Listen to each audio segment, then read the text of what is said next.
Hello everyone, welcome again to Muhyi's Arabic lessons and 1 minute of Egyptian Arabic lessons. So today we will have the numbers again. We will continue the numbers from last time we did from 0 till 10. Today we will have from 10 till 20 in Egyptian Arabic. Let's start.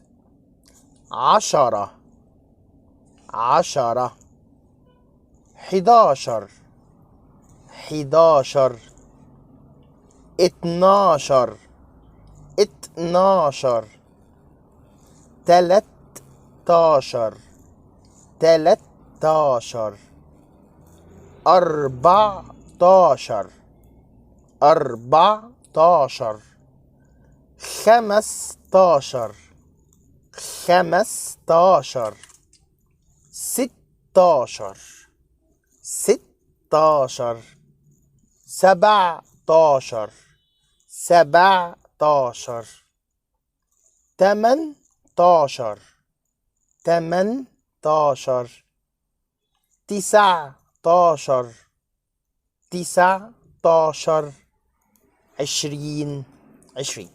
This is it. Hope to see you soon. مع السلامة.